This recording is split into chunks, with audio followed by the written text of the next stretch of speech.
va a llevar desde la ascensión de Cristo hasta el ministerio del apóstol Pablo, en que las noticias sobre Jesús llega hasta los confines de la tierra en esa época.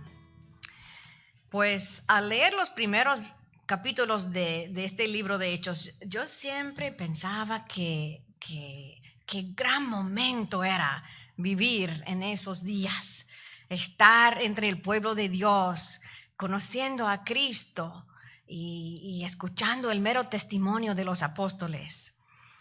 Yo tenía una imagen ideal de esta comunidad. Pedro, que antes tenía mucho miedo, que antes había negado a Jesús 3 veces, ahora es valiente. No tiene temor, se enfrenta con las autoridades, con el mensaje de Cristo. Y hasta en capítulo 4 dice que todos los creyentes eran de un solo sentir y pensar. Nadie consideraba suya ninguna de sus posesiones, sino que las compartían. Los apóstoles, a su vez, con gran poder, seguían dando testimonio de la resurrección del Señor Jesús. No había ningún necesitado en la comunidad. No había ningún necesitado. No sé qué hacían al momento del culto de los motivos de oración, pero que probablemente oraban por el mundo. Pero entre ellos se cuidaban tanto que no había nadie descuidado. Qué bueno sería quedarnos ahí en capítulo 4, porque al llegar a capítulo 5 empezamos a entrar en problemas. Surge el primer escándalo. Una pareja, un matrimonio, Ananías y Zafira, mienten a los apóstoles, mienten a Dios, trayendo una ofrenda, pero diciendo una mentira sobre la ofrenda. Ellos terminaron muertos por su desobediencia. Y luego en capítulo 6, el texto que leímos esta tarde, vemos que otro problema ha surgido en este grupo que era tan ideal. Bueno, ¿cuál fue el problema? Pues cada día repartían comida a los necesitados. Pero por el número de creyentes, el número de personas que había, porque la comunidad había crecido tanto, por el número de personas no estaban cuidando bien a las viudas. Y estas eran las viudas de los judíos, pero eran viudas que venían de afuera. Judías que vivían antes en otras partes, en otro lugar, pero habían venido a Jerusalén. Muchas veces las personas, los judíos en su vejez, querían estar en Jerusalén para vivir los últimos años allí, para poder morir en la Tierra Santa. Estas viudas, por haber vivido afuera, hablaban griego, no hablaban arameo, el idioma de los discípulos y de la comunidad de Jerusalén. Entonces ellas ahí estaban esperando, queriendo recibir la comida, la ayuda, y en el momento por alguna razón no la recibieron.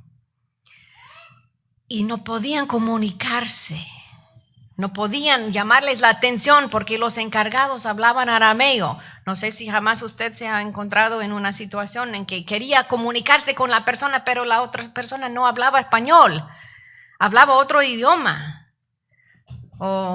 Yo recuerdo que en algunas de mis visitas en otros lugares, cuando por ejemplo llegué a México o llegué a Centroamérica, por el cambio de acento, aunque yo sí hablaba un poco de español, no entendía a la persona y tenía que comunicarme con la persona en la aduana o en la migra o la policía que me hablaba y no podía decirle lo que necesitaba decirle. No me venían las palabras. Y estas viudas necesitaban ayuda para poder comunicar su necesidad. Entonces, se lo contaron a los otros judíos que hablaban griego. Y con razón, los judíos de habla griegos se molestaron viendo o sabiendo lo que había pasado. Y ellos se quejaron a los apóstoles, los 12 apóstoles, los 11 que habían estado con Jesús y el otro que había elegido después de la muerte de Judas. Entonces, los judíos que podían hablar el idioma de las viudas, las representaron con los apóstoles. Y aquí vemos algo muy importante, que los que tienen voz en la comunidad tienen la responsabilidad de observar, de ver, de conocer las necesidades de otros y de hablar y representarles cuando sea necesario. A veces las personas que están en una congregación por poco tiempo piensan que no deben hacer ninguna pregunta, decir nada sobre ninguna situación por miedo o por no saber con quién debe hablar.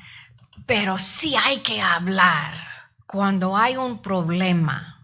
Esto es lo que vemos en los casos de abuso en iglesias, en familias. Este es el problema de no hablar, y cuando no hablamos las cosas no cambian. Entonces nuestra voz es una arma contra la maldad. Nuestra voz es la que tenemos levantar contra los problemas para que juntos resolvamos estas situaciones. Muchas veces en la iglesia el pastor, los ancianos, quieren ayudar, pero es que no saben de la situación. Entonces, si alguien que conoce, si alguien tiene un problema, es tan importante buscar a alguien para contárselo. Buscar al pastor, buscar a los ancianos, a los diáconos, para que ellos sepan cuál es la situación. Son tan inteligentes, son tan maravillosos que pensamos que son omniscientes. Pensamos que ellos saben todo. Pensamos que a ellos les llega todo por medio de Dios o un milagro o algo así, pero no. Tenemos que contarles los problemas que tenemos. Bueno, no dejemos que nadie sufra en silencio. Bueno, veamos cómo los apóstoles respondieron a la situación. Dice en versículo 2 que los apóstoles reunieron a toda la comunidad de discípulos, hebreos, griegos y todos, los que hablaban griego, los que hablaban arameo, y les explicaron: bueno, no está bien que nosotros los apóstoles descuidemos el ministerio de la palabra para servir las mesas. Entonces, primero pensaban en, bueno, si somos los líderes, ¿qué vamos a hacer? Entonces tenemos que encargarnos de este ministerio también y hacer que las viudas, no, es demasiado. Ellos sabían que tenían el trabajo. Ellos eran las personas, estas personas, los 12 discípulos, eran los que pasaron los 3 años con Jesús. Eran ellos que eran testigos. Ellos fueron los testigos de los milagros de Jesús. Ellos escucharon la enseñanza de Jesús de su propia boca. Entonces fueron ellos también los que Jesús les encargó. En Hechos 1, capítulo 1, versículo 8, ellos recibieron la tarea de llevar el mensaje y de ser los testigos de Jesús en Jerusalén, en toda Judea y Samaria, las regiones cercanas, hasta los confines de la tierra. Entonces ellos tenían que cumplir con eso en esa generación, porque ellos en ese momento eran la única forma de comunicar el mensaje de Cristo. No era que ellos pensaran que eran más importantes. El mensaje que ellos llevaban, que solo ellos podían llevar, era más importante. Entonces, ellos no pudieron descuidar la tarea que Jesús les había dado. Ok, pero entonces, que los apóstoles hagan más trabajo o cambien su responsabilidad no era la solución. Pero tenían que haber personas que cuidaban, que vigilaban el ministerio a las viudas y los necesitados. Porque desde el Antiguo Testamento Dios lo había ordenado. En Deuteronomio 24, versículo 19 dice: cuando recojas la cosecha de tu campo y olvides una gavilla, no vuelvas por ella. Déjala para el extranjero, el huérfano y la viuda. Así el Señor tu Dios bendecirá todo el trabajo de tus manos. En Israel, la forma era de cuando uno cosechaba las cosas, si se caía algo, alguna parte, tenía que dejarla. Y después de la cosecha, las personas necesitadas podían entrar en el campo y recoger lo que sobraba para poder comer, para que nadie en la comunidad, que nadie en el país tuviera hambre. Y así Dios les prometió bendecirlos. Al final del Antiguo Testamento, Dios hablando por su profeta Malaquías, en Malaquías 3, versículo 5, el último libro del Antiguo Testamento, Dios está enojado y le regaña a su pueblo, porque ellos no han cuidado a los necesitados. Y dice en Malaquías 3:5, estaré presto a testificar contra los que oprimen a las viudas y a los huérfanos y niegan el derecho del extranjero, dice el Señor Todopoderoso. Dios se opone a los que no cuidan al necesitado. Entonces, en la nueva comunidad de Cristo, ellos no podían decir, bueno, entonces solo vamos a predicar la palabra y esperar que todo se vaya bien con los necesitados. No, todavía estaba vigente el mandato de Dios de cuidar a los demás. Entonces los apóstoles llegaron a una solución. Decidieron pedir que los hermanos de habla griego escogieran de ellos a 7 hombres de buena reputación, llenos del Espíritu Santo y llenos de sabiduría, para administrar el repartimiento de la comida para que nadie sea descuidado. No fueron y no agarraron a fulano y falaron, ok, ustedes van a encargarse de esto, ya, ok, ustedes, ya, vengan conmigo. No, nosotros a veces hacemos la cosa a la carrera, ¿verdad?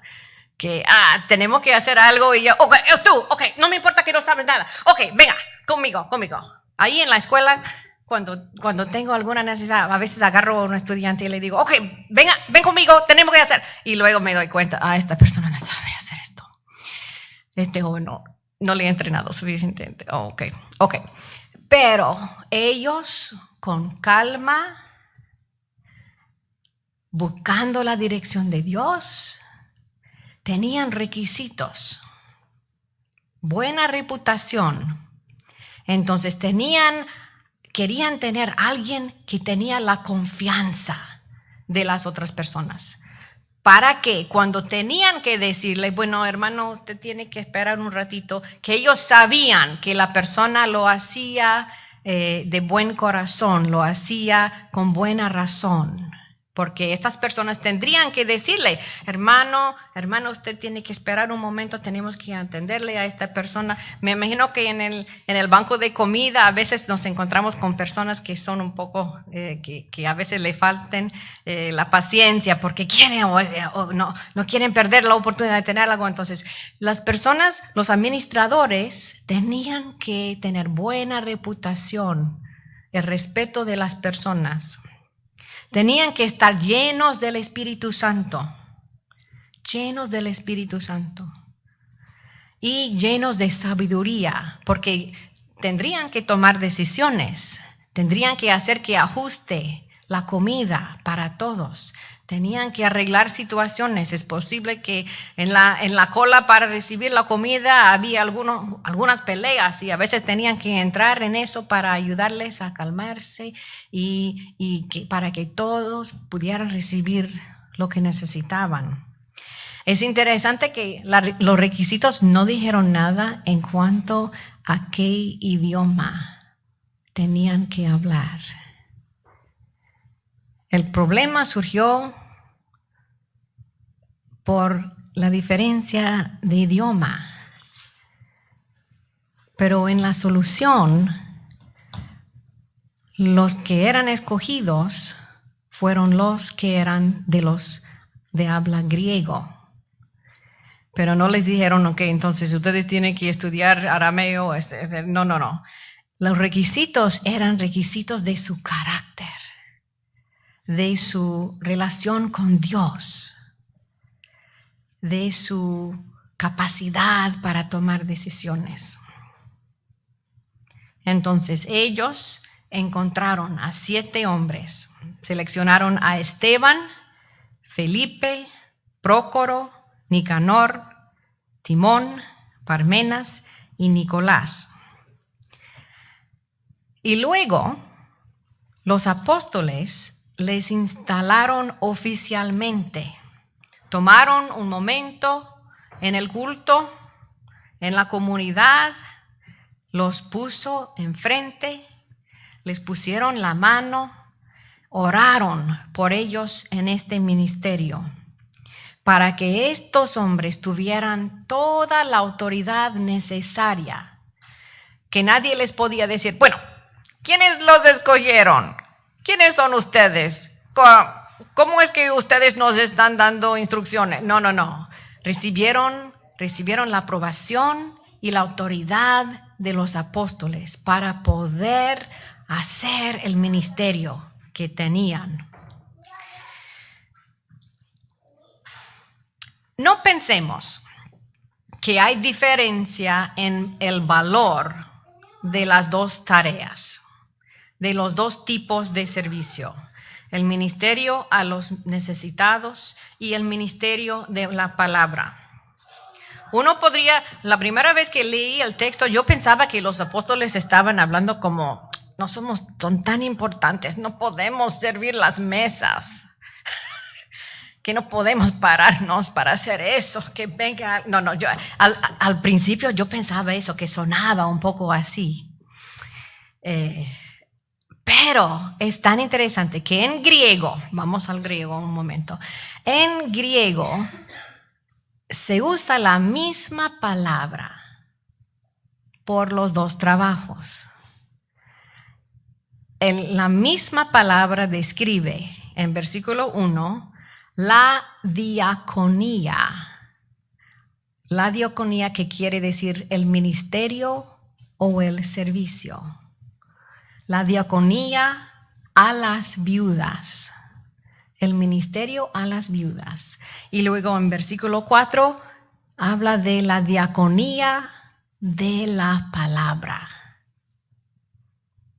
Las dos actividades son diaconía, son formas de servir, son tipos de ministerio.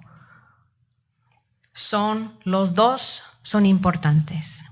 Y hasta vamos a ver en los próximos capítulos de Hechos, vamos a encontrar que Esteban, que es diácono de las viudas, diácono del repartimiento de comida, él tiene como un capítulo entero de predicación.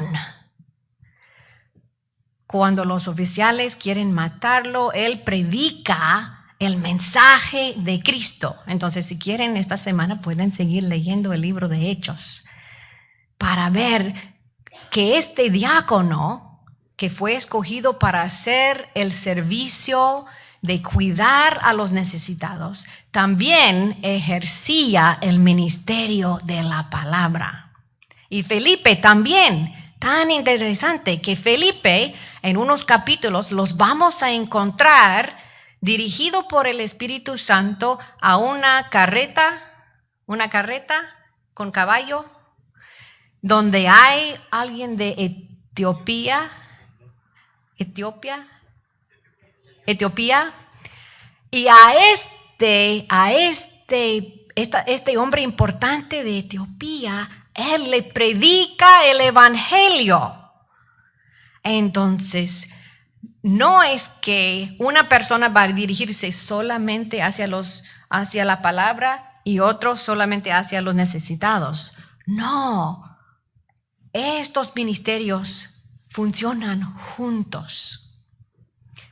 Y en este momento este grupo tenía el trabajo de administrar el repartimiento de la comida, pero también en los momentos adecuados tenían que estar listos para hablar de Jesús. Ok. En este texto, entonces, vamos a encontrar 3 lecciones muy importantes para hoy en día. Primero es, ya lo mencionamos, hay que hablar por los necesitados. Hay que hablar por los que no tienen voz. Cuando nos enteramos de alguna necesidad, que levantemos nuestra voz y usemos nuestro poder para cambiar la situación, para ayudar a la persona necesitada. Segunda lección. En la familia de Dios, por el poder del Espíritu Santo, por la sabiduría del Espíritu Santo, podemos superar las diferencias de idioma. Nosotros podemos superar las diferencias de cultura, de idioma. Nosotros muchas veces, nos sentimos felices y cómodos entre nuestro grupo.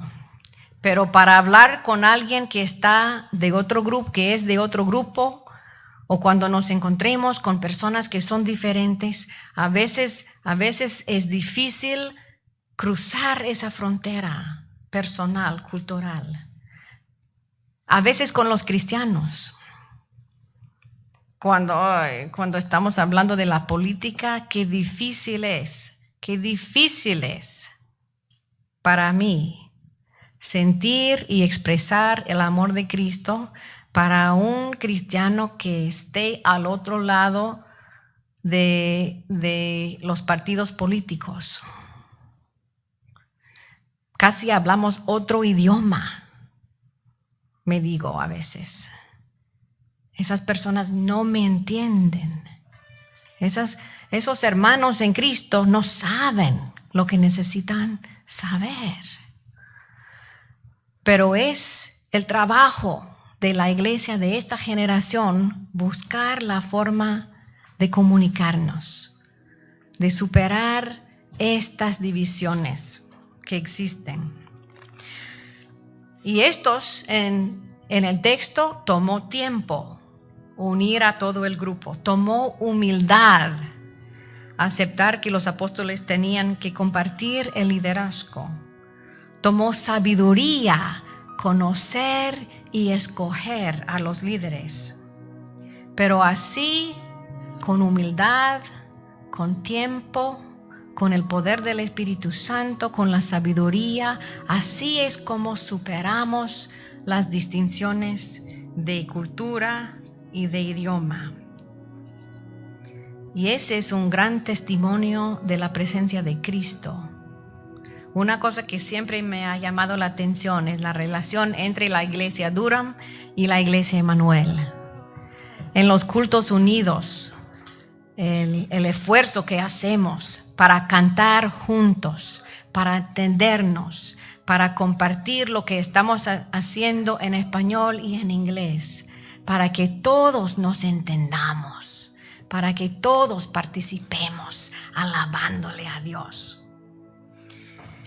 Y la tercera lección. Este texto afirma las 2 formas de servir. Dar testimonio de lo que Jesús ha hecho y el ministerio de cuidar a los demás. En la actualidad, todos tenemos el mensaje de los apóstoles. Todos tenemos acceso a la Biblia. Y si usted en su casa no tiene Biblia, por favor, avísele al pastor Julio, le vamos a hacer que le llegue una Biblia para usar en su casa. Todos tenemos en la Biblia el mensaje de Cristo dado por los apóstoles. Y todos que conocemos a Cristo tenemos un testimonio propio de lo que Jesús ha hecho por nosotros. Nadie puede contar mi testimonio como yo lo puedo contar a los demás. Entonces, nosotros sí tenemos el testimonio para llevar a los demás. Todos. De hecho, todos somos apóstoles. Esa palabra apóstol en griego quiere decir los que son enviados. Los enviados. Y como acabamos de cantar, heme aquí, envíame a mí. Jesús nos ha enviado a nuestra familia con el mensaje de Cristo, a nuestra escuela con el mensaje de Cristo, a nuestras amistades, a nuestros vecinos, a nuestro trabajo, al supermercado, al lugar, a donde quiera que vayamos, al centro comercial, a donde que lleguemos. Ahí tiene que llegar el mensaje de Cristo. Pero también como individuos, también tenemos el ministerio de ayudar a los necesitados, de dar testimonio del amor de Dios por medio de nuestras acciones de misericordia. En el primer siglo, muchos no habían escuchado nada de Jesús, a menos de algunas cositas. Entonces los apóstoles tenían que usar el nombre de Jesús y hablar de Jesús. Nosotros también tenemos que hablar de Jesús, pero la realidad es que muchas personas han escuchado el nombre de Jesús sin conocer el verdadero Jesús. Piensan que fue alguien importante que vivió hace siglos. Piensan que es alguien a quien hablamos cuando tenemos una emergencia. Pensamos que es una palabrota que decimos cuando tenemos miedo o estamos enojados. Nosotros también tenemos que declarar el verdadero nombre de Cristo. ¿Quién es Jesús? El resucitado, el Rey, el Hijo de Dios, nuestro Señor, nuestro Salvador. El que nos amó tanto que murió por nosotros. Y muchas veces será por medio de nuestras acciones que la gente tiene confianza en lo que decimos. Si ven nuestras acciones, luego nos van a creer cuando hablamos de Jesús. Y decía en Gálatas 6:2, ayúdense unos a otros a llevar sus cargas, y así cumplirán la ley de Cristo. La ley de Cristo no solo es de hablar sobre Cristo, pero sí, eso tenemos que hacer. También es de vivir con el amor de Cristo con los demás. Y como congregación, como la iglesia Emmanuel, también tenemos dos formas de ministerio. Los pastores y los ancianos nos ayudan a asegurar que la palabra de Dios y las buenas nuevas de Dios, de Jesús, se declaren libremente y fielmente. Es a ellos recordarnos de la palabra de Dios. Cuando el pastor o los ancianos están con nosotros trabajando una situación de nuestra familia, ahí tienen la palabra de Dios para llevarnos a la verdad, para motivarnos a los cambios necesarios, para mostrarnos el camino en medio de los problemas.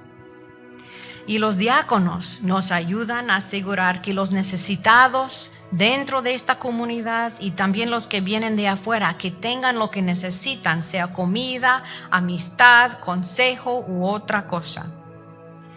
Yo me recuerdo claramente los días cuando se moría mi madre, aunque era hace 30 años, pero recuerdo esos días tan claramente, Yo recuerdo las visitas de los hermanos de la iglesia. Yo recuerdo que vinieron y oraban por mí, que nos acompañaban a mí, a mi hermana en esos días tan difíciles. Yo recuerdo que algunas personas traían comida, otras personas solo llegaban para estar con nosotros, otras personas llegaron y se sentaron a la par de mi madre mientras que mi hermana y yo teníamos que salir para hacer mandados. Había personas presentes que eran la presencia de Cristo en esos momentos tan difíciles. Y ahora, 30 años más tarde, no los he olvidado. Puedo ver la cara de esos hermanos, porque ellos dieron testimonio por sus palabras y dieron testimonio de Jesús por sus acciones. Entonces, que el amor de Dios se derrame de nosotros hacia los demás en los ministerios de la palabra y de misericordia. Y en versículo 7 termina el texto para hoy. La palabra de Dios se difundía. Cuando hay coherencia entre las palabras que decimos y nuestras acciones, la gente cree. La gente sabe que hay algo ahí que no tiene. El número de los discípulos aumentaba considerablemente en Jerusalén e incluso muchos de los sacerdotes obedecían la fe. Hasta las personas que más rechazaban el evangelio, las que más rechazaban el evangelio y que tenían lo más para perder aceptando a Cristo, hasta ellos vinieron a obedecer la fe de Cristo Jesús. Entonces, que Dios también nos bendiga a nosotros a cumplir la misión de hablar sobre Jesús y dar testimonio de Él, y la misión de cuidar a los demás en su nombre. Entonces termino con la pregunta: ¿a qué tipo de servicio le está llamando Dios?